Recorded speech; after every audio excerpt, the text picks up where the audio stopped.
บนโซเชียลแชร์เตือนให้ใส่เสื้อผ้ามิดชิดหลีกเลี่ยงชุมชนเพราะงูสวัสด์กำลังระบาดชัวร์เหรอ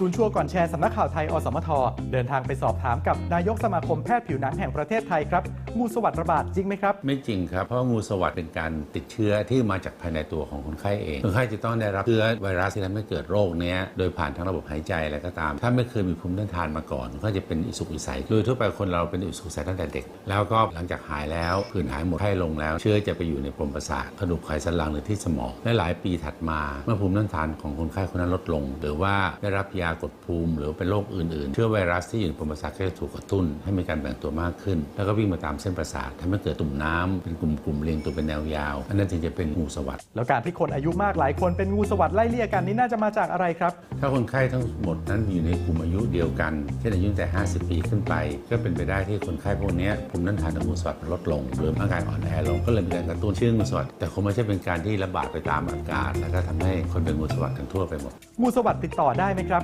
ตัวมันเองเป็นไวรัสตัวเดียวที่ทำให้เกิดอิสุกอิสัยในภาวะที่ติดต่อง่ายคือภาวะที่เป็นเชื้อไวรัสมันเข้าสู่กระแสเลือดเยื่อบุซึ่งเป็นในช่วงที่เป็นโรคอิสุกอิสัยเมื่อคนที่เป็นอิสุกอิสัยจากไวรัสตัวเดียวกันในขณะที่เป็นอิสุกอิสัยเนี่ยก็จะติดต่อง่ายเช่นเด็กคนหนึ่งเป็นก็ติดต่อทั้งโรงเรียนแต่ขณะที่เป็นงูสวัสด์ปริมาณของไวรัสที่อยู่ในกระแสเลือดมันไม่ได้มากโดยเฉพาะในที่ผิวหนังที่ปลายเส้นประสาทมากกว่าเพราะฉะนั้นโอกาสติดต่อก็จะน้อยกว่าแต่ถามทางทฤษฎีติดต่อได้ไม่ได้แต่ไม่ได้เป็นมากไม่ได้ง่ายเหมือนคนไข้ที่เป็นอิสุกอิสัยติดต่อกันทางไหนครับ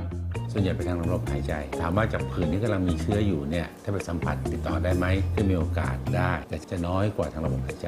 และที่เขาแชร์ว่าคนหนุ่มสาวเป็นงูสวัสด์เยอะไม่ได้เป็นแค่คนสูงอายุเหมือนเมื่อก่อน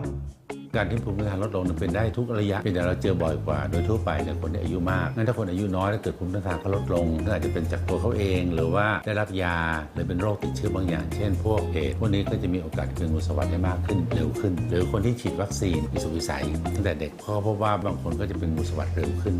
งูสวัสด์พันรอบตัวจะต้องตายเป็นไปได้เพราะความเจ็บปวดนี่จริงไหมครับ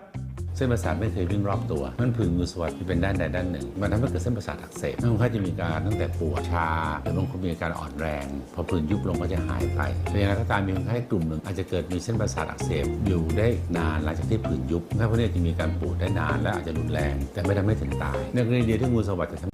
ตายได้คือคนนั้นเป็นภูมิต้านทานบกพร่องเช่นได้รับยาเคมีกินสเตียรอยด์เยอะเป็นโรคมะเร็งคือแทนที่งูสวัสด์จะจำกัดอยู่เฉพาะที่ผิวหนังอาจจะกลับเข้าสู่กระแสเลือดและกระจายไปทั่วตัวแล้วก็ไปที่สมองไปที่อวัยวะสำคัญแล้วที่เขาแนะนำให้ใช้เสลดพังพรอาจจะได้ผลดีเป็นสมุนไพรที่มีการทำวิจัยว่าสามารถฆ่าเชื้องูสวัสด์ได้แต่พวกนี้ต้องใช้ในระยะแรกๆที่เป็นดังนั้นแพทย์จึงแนะนำให้คนที่อายุ 50-60 ปีฉีดวัคซีนลดความเสี่ยงเป็นงูสวัสด์ซึ่งจะทำให้มีภูมิต้านทานหรือหากเป็นงูสวัสด์อาการก็จะไม่รุนแรงแต่สรุปแล้วที่แชร์เรื่องงูสวัสด์ระบาดนี่เป็นยังไงครับไม่จริงครับและไม่ควรแชร์ต่อ